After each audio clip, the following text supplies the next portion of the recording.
Greetings, ladies and gentlemen, and welcome again to another edition of History and Truth. Today we are once again in Ogamon, a famous 250-year-old cafe in Hirado, Nagasaki, and I'm again drinking coffee from a 250-year-old coffee cup. Today we are discussing the Duc D'Anville Expedition. This is Samuel Scott's action between HMS Nottingham and the Mars. Le Mars was returning to France after the failed Duc D'Anville Expedition on 11th October 1746 and was subsequently captured. The Duc D'Anville Expedition was sent from France to recapture Louisbourg and take peninsular Acadia, which is present-day mainland Nova Scotia. So the force was coming to retake here and then retake the mainland. The idea was to bring cannons, which is something the Mi'kmaq and the Acadians didn't have, from where Halifax is now, across overland to Annapolis Royal, and smash the fortifications there. Halifax didn't exist yet. That was founded in 1749. This expedition is 1746 to 47, and will meet with disaster. The expedition was the largest French military force to set sail for the New World prior to the American Revolutionary War. This effort was the fourth and final French attempt to regain the Nova Scotian capital, Annapolis Royal, during King George's War. The expedition was also supported on land by a force from Quebec, under the command of Jean-Baptiste Nicolas Roche de la Misère. Along with recapturing Acadia from the British, D'Anville was ordered to consign Boston to flames, ravage New England, and waste the British West Indies. News of the expedition spread fear throughout New York and New England. The expedition was a complete failure. It was beset by bad weather and took 3 months to cross the Atlantic Ocean.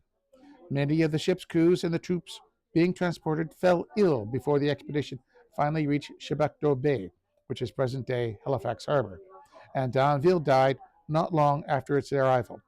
His successors in command attempted to mount an assault on Annapolis Royal, but eventually gave up and returned to France. Henry Wadsworth Longfellow immortalized the expedition with his poem, A Ballad of the French Fleet. What happened was, when they arrived in what was going in Chebucto Bay, which will become Halifax 2 years later, they brought with them what's probably smallpox. And most of the French and a lot of Acadians and Mi'kmaq were infected and died of this disease. When the expedition was abandoned, these Mi'kmaq and Acadians returned to their towns and villages and spread the disease throughout Nova Scotia. The historic context.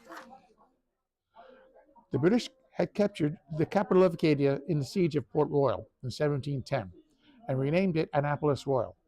Over the next 50 years, the French and their allies made 6 unsuccessful military attempts to regain the city. The Duc D'Anville Expedition, which was coordinated with Ramsay's expedition from Quebec, was the last French attempt to retake the capital of Acadia. King Louis XV sent it during King George's War, following the stinging French defeat at the Siege of Louisbourg in 1745. This is Admiral Jean-Baptiste Louis Frédéric de la Rochefoucauld de Roy, the Duc D'Anville.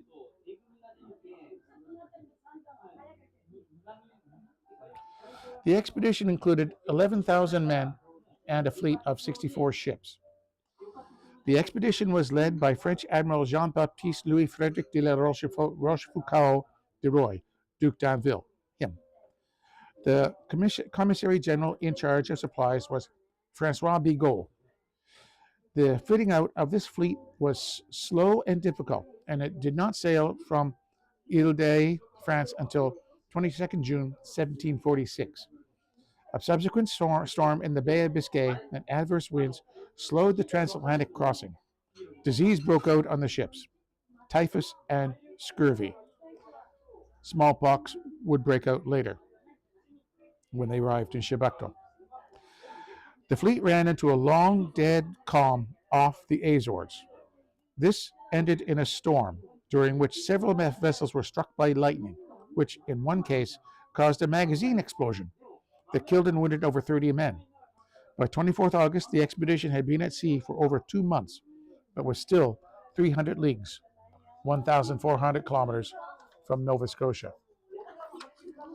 On 10th September, lead elements of the expedition had arrived at Sable Island. 3 days later, the vessels were scattered by a violent gale that seriously damaged some ships, which were consequently forced to return to France. One of the damaged vessels was Le Mars, which was pictured above, what we already talked about. She was heavily damaged and taken on water in the storm off Sable Island and decided to return to France with Le Raphael.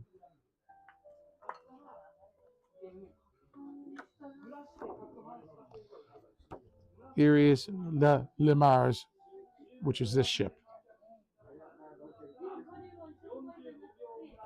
Several weeks later, another gale hit, damaging Le Mars further and separating her from Le Raphael.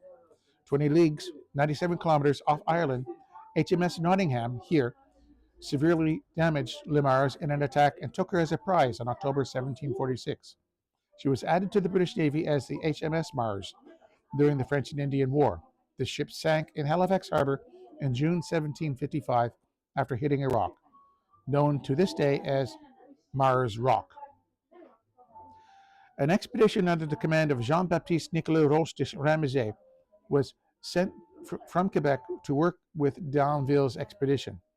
French priest Jean-Louis Laloutre, the real monster of the time, was to coordinate the two expeditions. French priest Pierre Maillard, returning from France, sailed with their expedition. De Ramsay's force arrived in Nova Scotia in June 1746. He had 700 soldiers and 21 officers. He made camp at Beaubassin, which is close to Truro, where he was met by 300 Abenaki from St. John River and about 300 Mi'kmaq from Nova Scotia. The total French Abenaki Mi'kmaq force numbered close to 1,300 men. The Ramsay soldiers spent the summer and early fall at Chignecto and Minas, waiting for the arrival of the long overdue D'Anville Expedition. During this time period, the Ramsay sent troops to British-occupied Port La Joye on present-day Prince Edward Island. In the Battle of Port La Joye, the Ramsay's men killed 34 unarmed British soldiers and sailors and captured 7. Nova Scotia. The D'Anville expedition finally reached Nova Scotia in late September after enduring a 3-month voyage. Hundreds of sailors and soldiers had died, and hundreds more were gravely ill, suffering from disease. 44 vessels anchored in Chebucto, which is present-day Halifax, Nova Scotia, where the expedition would spend the next 5 weeks. The sick were brought ashore near Birch Cove in the harbor's Bedford Basin. Some recovered from scurvy with the arrival of fresh supplies brought by the Acadians from Grand Pre and Pisiquid, but typhus and typhoid continued to ravage the men. This act of bringing the Acadians sending food to this group meant that the Acadians were certainly not neutral farmers. Within 6 days of his arrival, on 27th September, D'Anville died after suffering a stroke. He was buried on George's Island in what is now Halifax Harbor.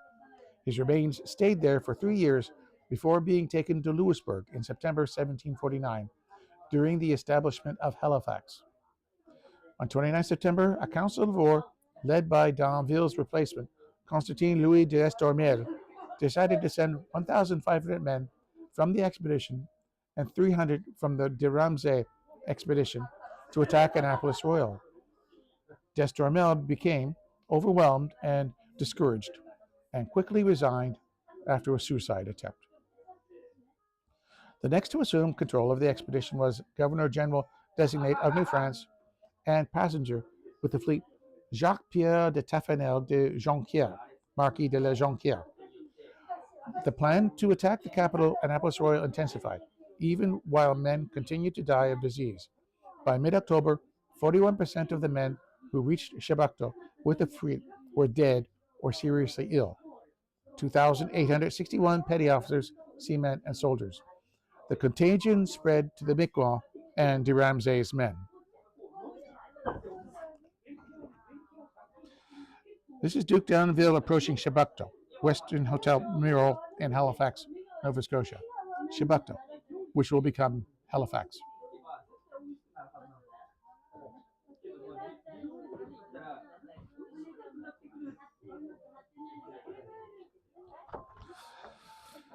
By mid-October, 300 of de Ramsay's troops arrived at Annapolis Royal. The French and Indian fighters spent 21 days camped in the Annapolis Royal area, waiting for the French ships to arrive with troops and siege artillery.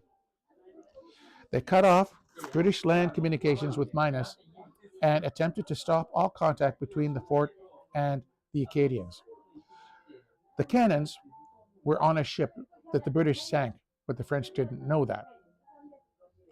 On 24th October, 42 vessels left Shabakto with almost 50 Acadian pilots from Minas.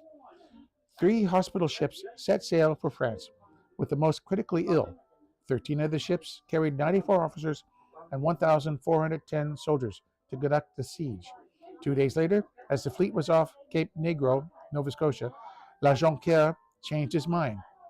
He orders his ships back to France and dispatched orders to Annapolis Royal for de Ramsay to withdraw. He didn't have any cannons. He couldn't take Port Royal or Annapolis Royal. This is the Duc D'Anville Encampment Monument at Birch Cove in Halifax, Nova Scotia. In response to the threat posed by the French expeditions, Massachusetts Bay Governor William Shirley sent Colonel Arthur Noble and hundreds of New England soldiers to secure control over Acadia and drive de Ramsay out. One of the most startling successes of de Ramsay's campaign was Nicholas Antoine II Coulon de Villiers' defeat of Colonel Noble at the Battle of Grand Pre in 1747. De Villiers attacked and defeated a superior force of Noble's militia who were billeted in houses in the Acadian settlement of Grand Pre in the Minas Basin at the top of the Bay of Fundy. The failure of the French expedition had serious implications for Acadian participation in the rest of the war. Any confidence that the Acadians may have had that France would be victorious was shaken. After the expedition, Nova Scotia Governor Paul Mascarene told Acadians to avoid all deluding hopes of returning under the dominion of France. One French officer noted that when de Ramsay was withdrawing from Annapolis Royal, the Acadians were alarmed and disappointed, feeling that they were abandoned by the mainland French authorities. The disease from the French crews spread among the Mi'kmaq, killing hundreds of them. The last major engagement in the area of Annapolis Royal was during the French and Indian War in the Battle of Bloody Creek in 1757.